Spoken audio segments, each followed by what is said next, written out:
and always to you are King. Bless and let there be love in our home, the marriage experience ordained by you alone.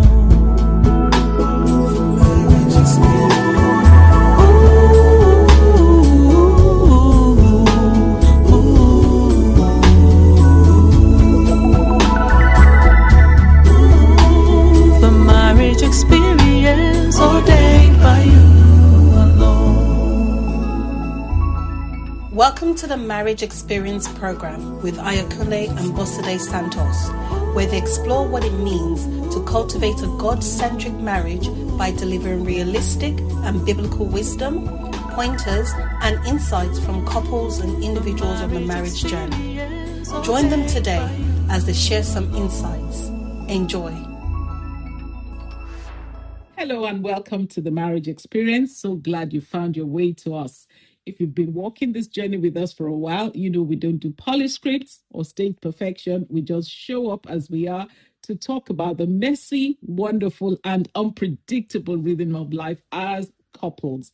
And speaking of rhythm, have you noticed the energy shift this week with the World Cup finally underway? The moods at many homes have definitely changed. Oh, and it's an absolute upheaval, isn't it? If you've just landed on this frequency by chance, stay put. I promise the timing isn't random. Sometimes the most profound shift is in our own relationships. When this shift happen, when we just stop, when we listen, and when we let the noise of the world, football included, of course, take a backseat for the moment. Exactly. Whether you're a long-term listener or a first-timer, pull up a chair. Whether you're nursing a post-match coffee or just trying to find a quiet corner away from the commentary, you're in the right place. We're stripping away the mask tonight. We aren't experts, with the master plan. We're just two people who have realized that if we want our marriages to actually go the distance, we need a better foundation than just our own resolve. That's it. And it's about anchoring ourselves in something that doesn't shift with the scoreline. You know, when you win, when your team's winning and everyone's excited, and when things are not looking so good, and the moods are down. We talk a lot about safety and intentional training within a marriage. And honestly, the wisdom found in the Word of God is the only thing that keeps us grounded when life gets hectic. It's not about ticking boxes. It's about learning how to love each other properly, even when the pressure is on. Spot on. It's all about grace because we're both still learning how to do life right. Yeah, how to do what's right. And we've got a really sharp conversation ahead of us that I think you're going to want to stick around for. So keep it locked. We'll be back to dive in right after this. You're listening to the Marriage Experience program with Ayakule and Bosade Santos. Now, we've spent the last few weeks talking about some fairly thoughtful topics. We've talked about legacy, we've talked about resilience, we've talked about technology. Remember that episode about phones? We've talked about attention. And then the World Cup arrives. And suddenly, sensible adults are planning their evenings around fixtures. People are calculating time zones and discussing group stages and speaking confidently about countries they've never previously even mentioned or even know where the countries are on the map. And for a few weeks, entire households start operating slightly differently. And perfectly reasonable adults suddenly become amateur coaches, referees, pundits, statisticians, and national team selectors. And apparently, every television in the house becomes very important. So today, we're not analyzing football. There are plenty of people qualified to do that, but we are looking at what happens when a major sporting event lands right in the middle of normal married life. So before we start, I feel this is a safe place for an honest confession. Uh-oh, what's the secret now? Oh, well, I've looked at people watching football and genuinely wondered, Why are you guys standing up and shouting at the TV? Well, you're the guy. Why? You are the Why? guy. The point is that the players can't hear you. Well, that's you looking at it logically. Yeah. And I'm looking at it logically. Yes, the television is not a portal. People on the pitch know they don't know you're shouting instructions from where you live, wherever you live, whatever part of the world. You're one man that I'm so surprised at how.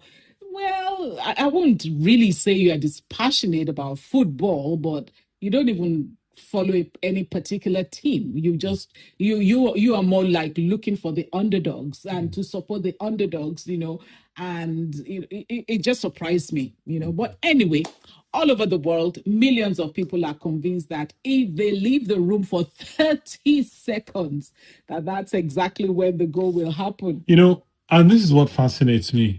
Perfectly sensible people suddenly become completely invested. Their mood changes, their plans change, their schedules change. Sometimes even their appetite changes. It's almost like a religion. True. And I think what makes sport interesting is that people don't experience it as just information. They experience it emotionally. Absolutely. And that is where it really grips people, because if I tell you a score, that's, for instance, that's just information. But if you follow the team for years, if you watch them lose, you watch them recover, you've argued about them, you've defended them, you've celebrated them, then the match means something beyond just 90 minutes of information.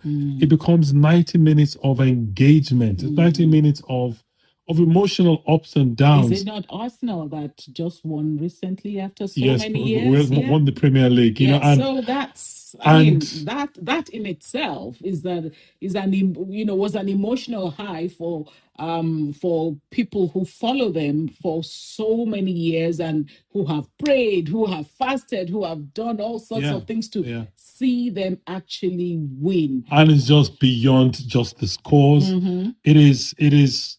It's an emotional attachment. My childhood friend is an Arsenal fan, and Arsenal, for those who may not know, who are not in the UK, most likely is one of the main football clubs in the United Kingdom. And I'm sure everybody in the world knows. I'm sure everybody in the world knows Arsenal. This childhood friend of mine, Gunners, yes, he spent, I think he said 2 or 3 days after that match, he spent, with the jersey on, he slept in it, he went to work in it. He just, his whole life was invested in it. And that is what we're talking about.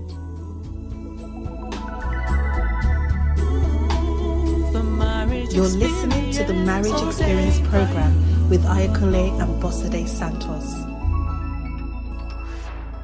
In other words, what we're talking about is that this goes beyond just football. It's about belonging, right? Because people enjoy feeling part of something that's bigger than themselves. And that's interesting because when you think about it, people don't just support teams. They actually inherit the teams. True. And that's one of the things that fascinates me. My father, my grandfather, my great grandfather, we all support this team. I got the opportunity to go to Arsenal Stadium. That's Arsenal again. Yeah, Are you an Arsenal fan? Well, I would have to be because I was really treated right. I sat in the VIP box, and everything, and I understood why people would consume football the way that they do, especially if you're someone who buys what do they call it? Season ticket. And it consumes you, and you find out that, or rather, what I found out was that I saw like a whole generation, or how many generations. You see, the grandpa was there, and the dad and the son, they were all there. So it's something that is passed down from one generation to the other, and friendships form around these things. Traditions grow around them, and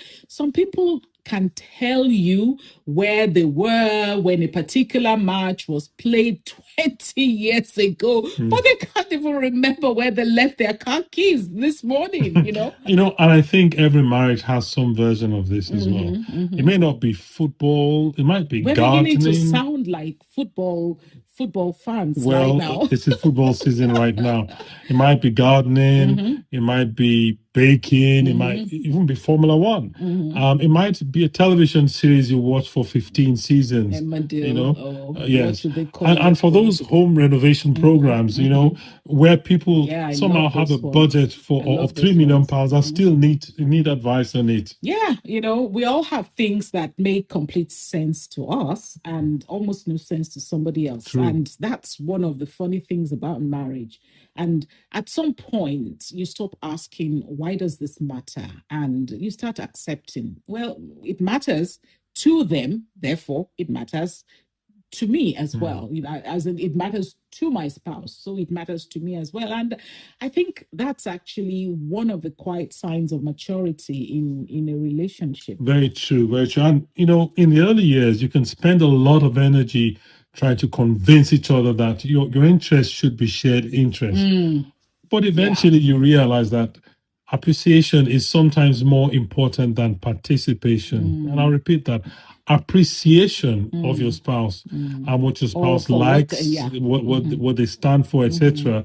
It's actually sometimes more important than participating in what they enjoy, because support doesn't always mean enthusiasm. It doesn't have to suddenly become something where you become a football analyst, for instance. And that's where it's important for spouses to give to give one another the permission not to have to become that, because if your spouse is not really onto that thing that you are into, then it really shouldn't be an issue, right? And that understanding can be something that brings the other person joy, and there's value in making room for that. And honestly, that's maybe one of the nicest things about shared life, in that over time you become familiar with each other's interests, teams. If you are into football, into basketball, or into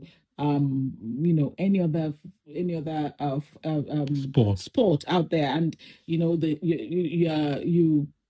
become familiar with their hobbies and whatever passion that they have, and you never would have encountered this particular sports on your own, because they're not anything that you're interested in, but because you're married to your spouse, you've come to know about them. You get to learn about them. Maybe not even just sports we're talking about, or their interests. And it's not because you chose these things, but because you chose your spouse. You chose the person. And all of that sounds might sound lovely and mature until the tournament schedule arrives, especially if you're into football, as we are in football in World Cup season right now. And and suddenly your entire household calendar starts behaving in a different way, and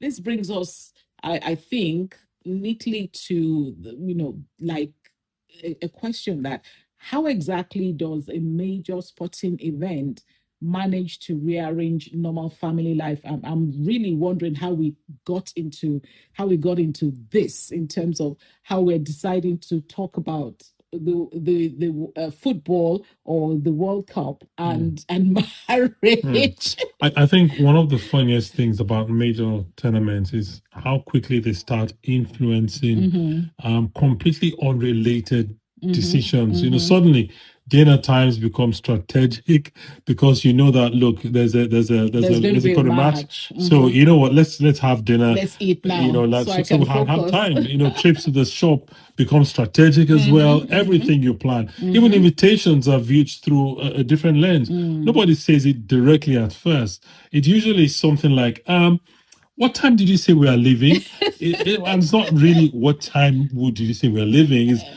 what your spouse has in mind is, am I going to have enough time to, are we going to be back before the match starts? Or would we be out when Exactly. yeah. And then 5 minutes later, you discovered that there was a fixture list in the background of that question. Because really, it wasn't what time you're living, it was how does that fit in with this new calendar of the football season that has come? And actually, that's because I think that a lot of football fans, they actually do a lot of planning that they themselves are not even admitting is planning. And, they'll say that they're just checking something quickly. And then next thing you know, they've worked out kickoff times, possible extra time, potential penalties, post-match analyses, and travel time home. And meanwhile, everybody else thought they were discussing lunch. And the thing is, every household has its own version of this. Football just happens to be the highly visible thing right now because it's happening, and millions of people are doing it together. But whenever people care deeply about something, they naturally start making room for it in their lives. You're listening to the Marriage Experience Program with Ayakule and Bosade Santos. Yeah, that's right. People make room for things in their lives because they really care deeply about it. And I don't think that in itself is a problem. What becomes interesting in a marriage is how couples negotiate those seasons where one person's interest suddenly becomes more prominent for a while. Because during a tournament, football isn't just a hobby. It's a life event. There are conversations about it at work, on the news, in group chats. It's everywhere. So the non-football spouse isn't competing with football. They're competing with an entire cultural movement. I saw this what do they call it now on YouTube the other day, where this guy came and said he was doing a public service announcement. I was now telling women, do you know what? It's football season, it's World Cup on. So you have to just understand that your man is not going to give you as much attention as they would normally. So, but you just have to understand. And I think it's a fair point to make that, especially if their football, your spouse is a football fan. And it's interesting these days, it's not just men who are football fans, women are football fans. So you could even find a situation whereby it's the woman, is the wife, who's actually the football fan in the home and not the man, So it's just understanding that whatever, because this is happening and because you love your spouse, because you honor them, it's important to also give them that room. And I think that, like I was saying, this is where understanding becomes important. In not understanding football necessarily, but understanding the enthusiasm of your spouse. And because if they are excited about something, then the excitement itself is usually what you're responding to, And I just think there are limits to this. I completely support people enjoying things. But now, if the match has somehow become the most important member of the household, we may need to have a conversation because marriage is partly about accommodation, but it's also about balance. True. The healthiest couples I've seen are usually those, I'd say not those who do everything together. They're the ones who've learned how to make room for each other's interests without making the other person feel sidelined. I mean, it's like you still being an individual in the marriage in spite of the fact that both of you are one, and that makes absolute sense because making room for someone is different from giving something up. You're not losing yourself.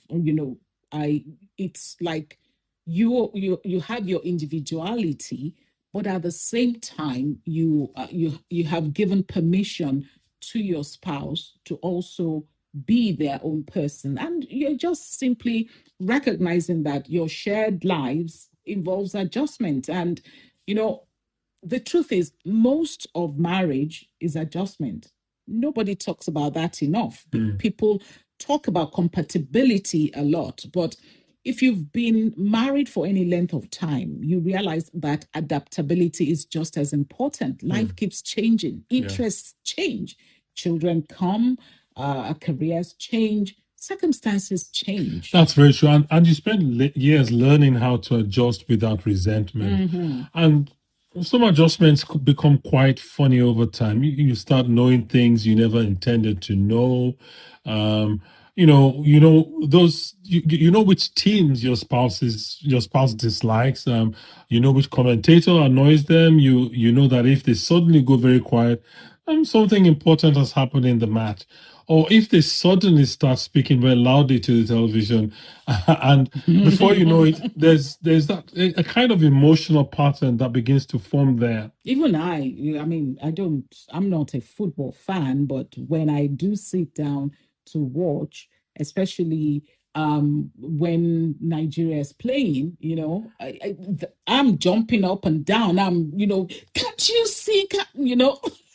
Meanwhile, they can't even hear you, and that's actually one of the fun parts of marriage, in that we've learned to make those adjustments for one another, because once you become familiar with your spouse's world, not because you studied it, but because you lived alongside it. It was just something that came to you every day, that you were exposed to every day, and that familiarity becomes its own kind of affection, in a very special way. And you may never care about the match itself, but you smile because you know exactly why your spouse cares, and this brings up another interesting question, and that is, what happens when couples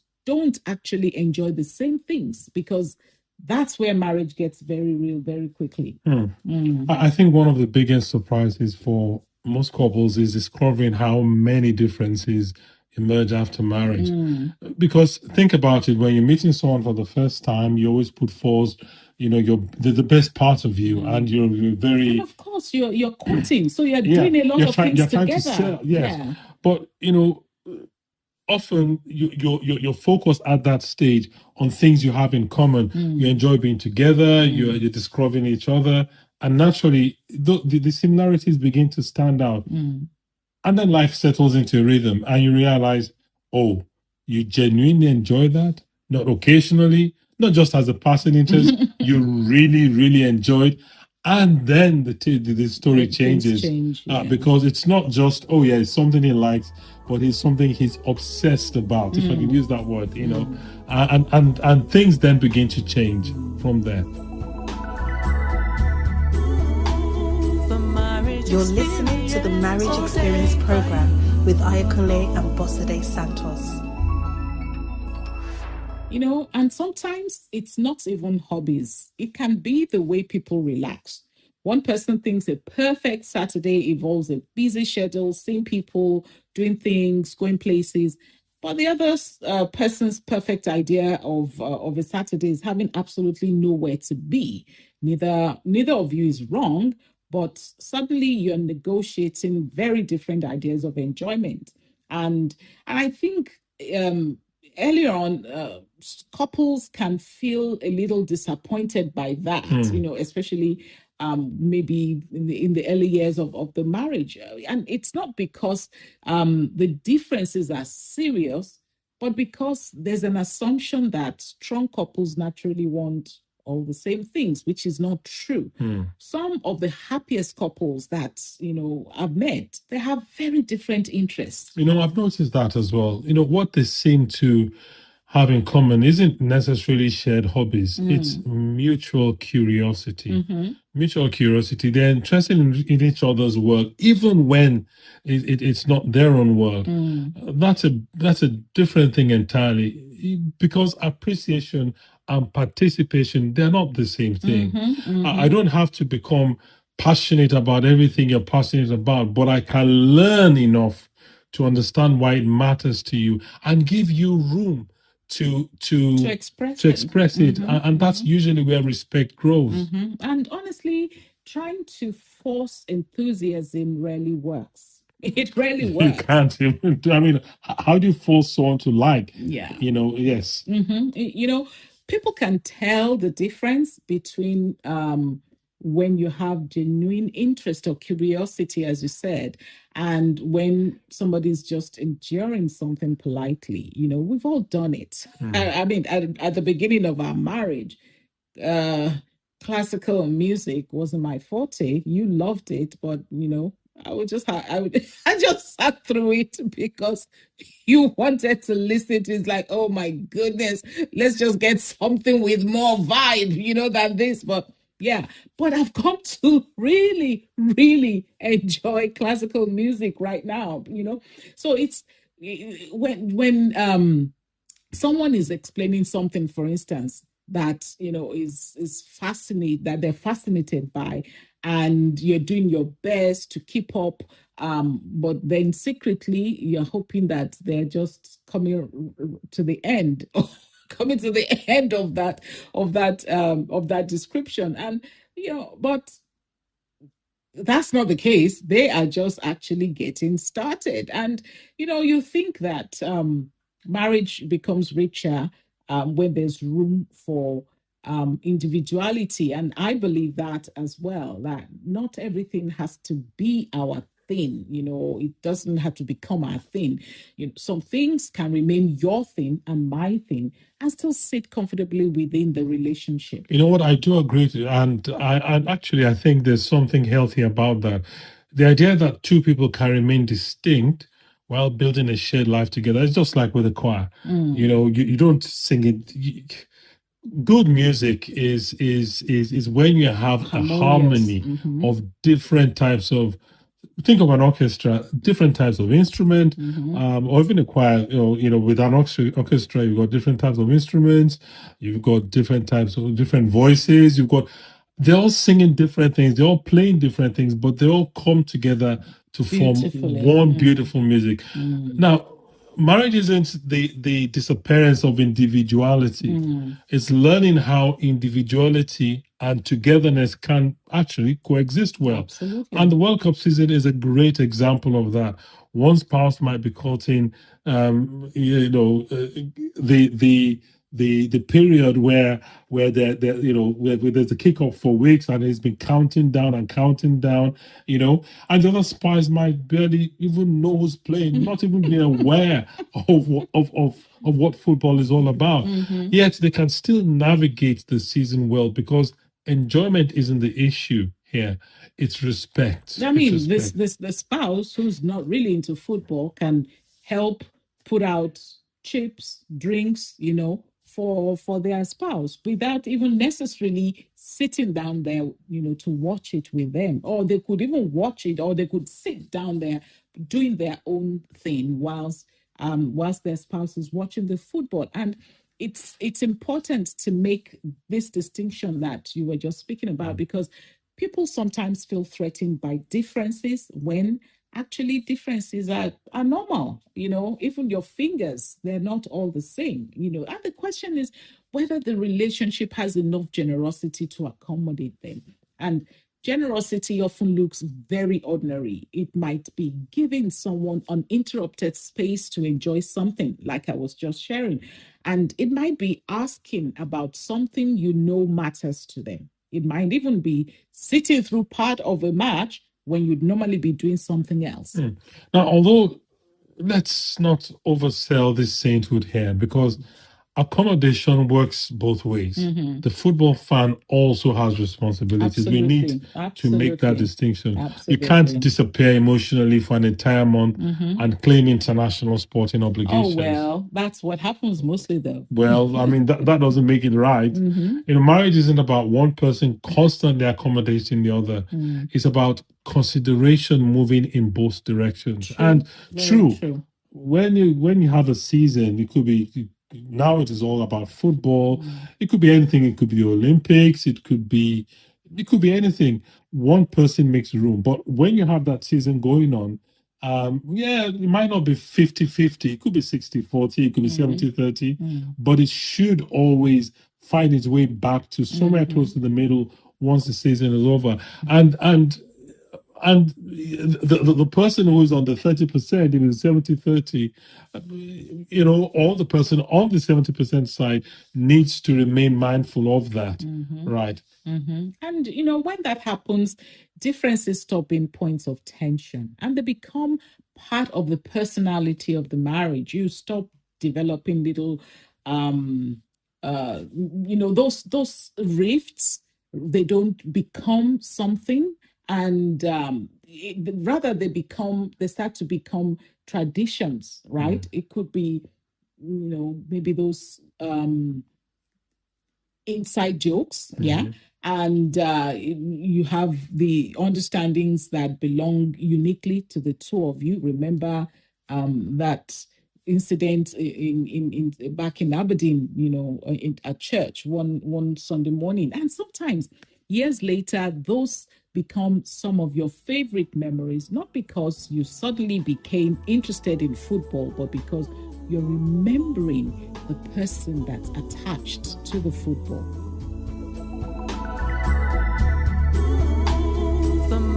You're listening to the Marriage Experience Program with Ayakule and Bosade Santos. And speaking of memories, now every couple develops things they tease each other about eventually. And the World Cup season provides plenty of material. And teasing is one of the most underrated parts of a healthy marriage. This is not unkind teasing or being nasty or the sort that embarrasses or wounds people, especially in public. I'm talking here about the kind that develops when you've known someone long enough to recognize all their little quirks. Because after a few years of marriage, nobody's mysterious anymore. You know exactly how they react when they're stressed, what they do when they're excited, their habits, their expressions, their routines, and if you're being honest, some of these things are objectively funny. And you have a way when you're tired of how you pull up your shorts or your stay-at-home trousers, and it just makes you look so funny. And of course, sporting events seem to bring out some of those funny things beautifully. You suddenly discover that a grown adult has developed a whole collection of match day rituals that apparently can't be questioned because they're clearly Essential to them, of course. And I'm fascinated by sports superstitions as well. People who are otherwise completely rational, you would know, then become convinced that sitting on a different chair somehow affected the score, or wearing a particular shirt, or standing in a particular place, or refusing to enter the room because the steam called whilst they were making tea. And the funny thing is, deep down, they know it actually makes no sense. Absolutely. It's not even entirely, something that I'm convinced that they do. It's a superstition. But this is where marriage gets entertaining, because the longer you're together, the more evidence you collect. You know every strange habit, every dramatic reaction, every overconfident prediction that turned out to be completely wrong. Especially, those predictions, you're so sure that this is what it's going to be. And some people actually speak about football fixtures with extraordinary certainty.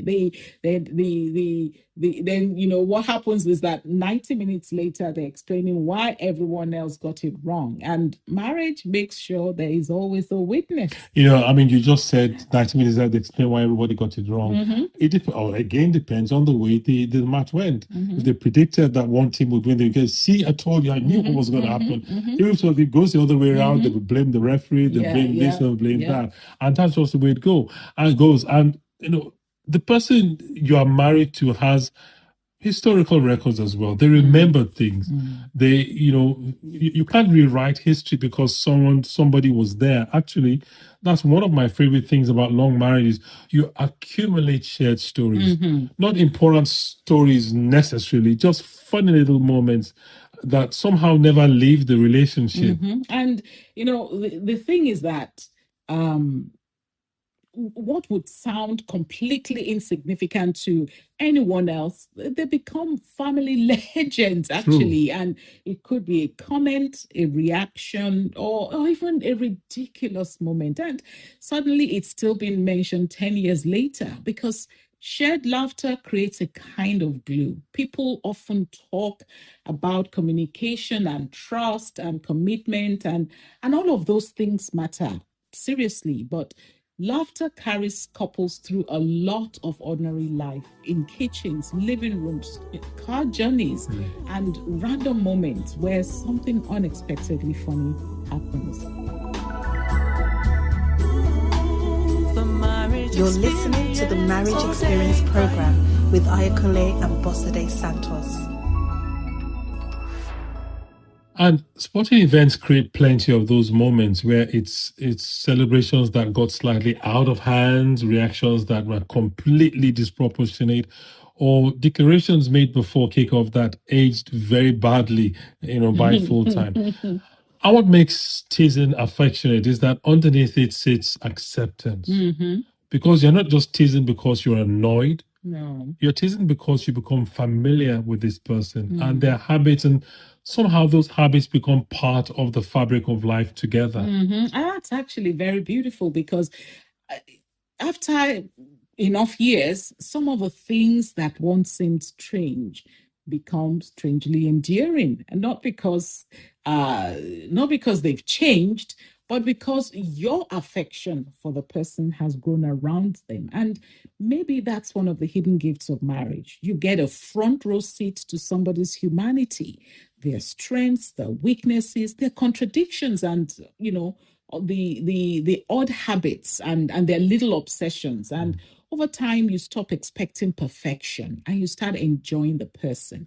And when you think about it, that's probably what this whole conversation we're having today, that's what it's pointing towards, because football will end, the tournament will end, the debates will end, but the relationship remains.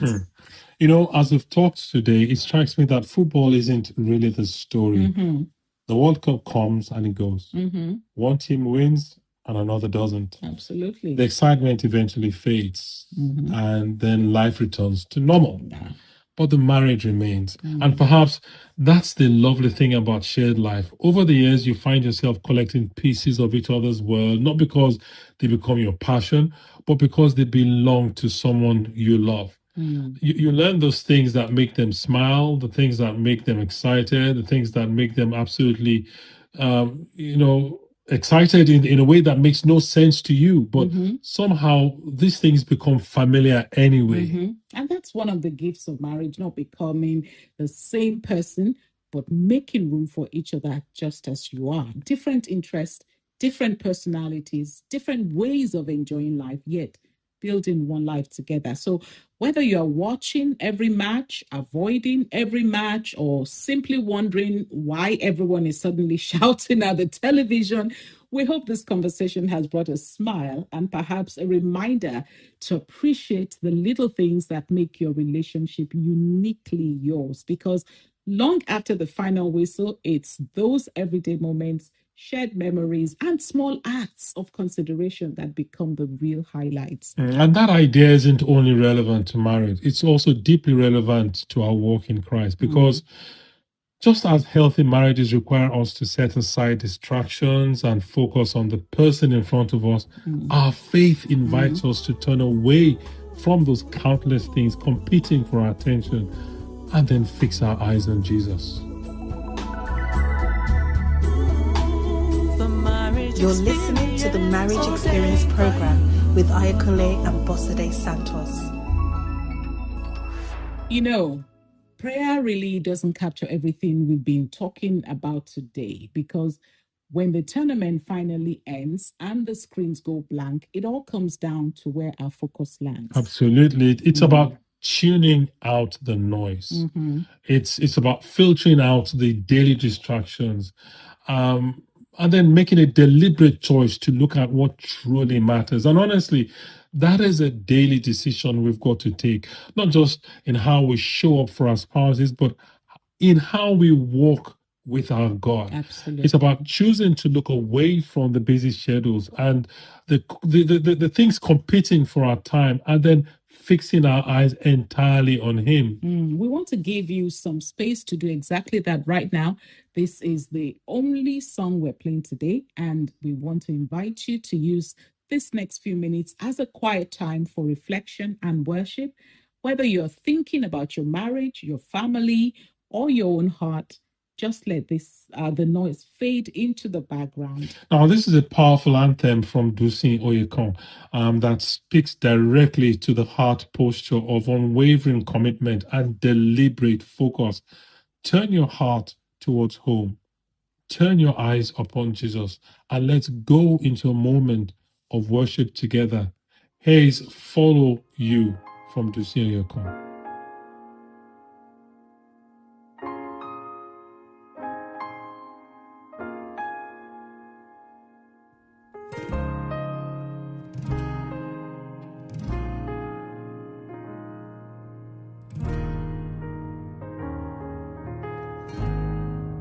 Wherever you go, I'll go. Whatever you say, Lord, I'll do. I'm available, I'm dependable, I'm reliable, Master, I'm ready. I will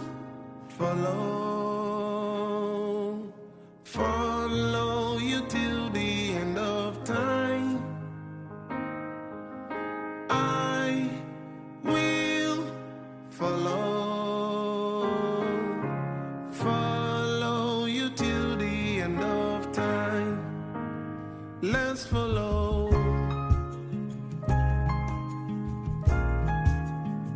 Let's follow.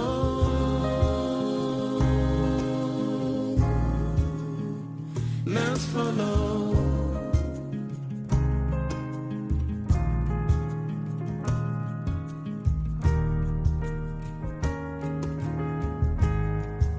Wherever you go,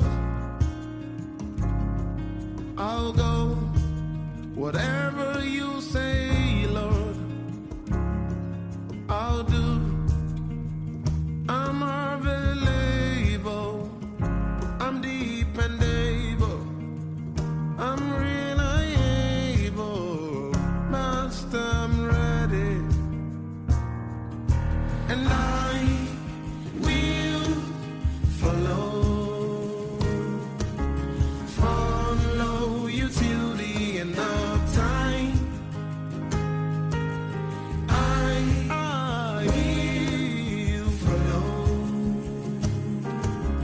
follow you till the end of time. I will follow. I will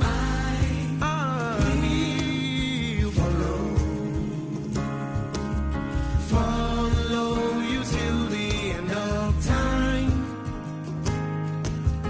I will follow you till the end of time. Let's follow. Everybody, let's follow.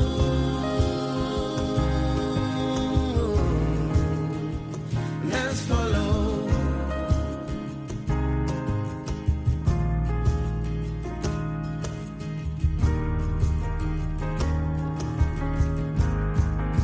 I will follow.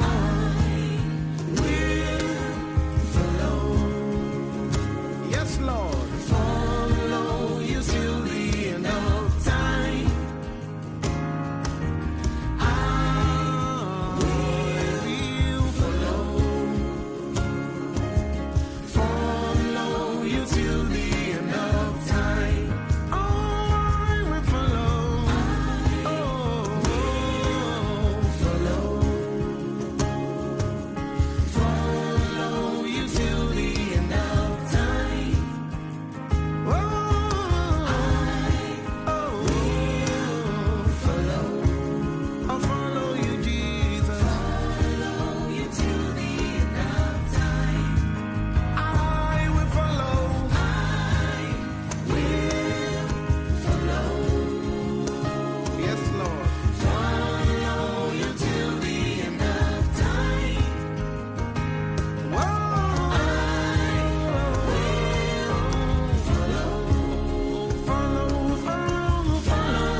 quest for love.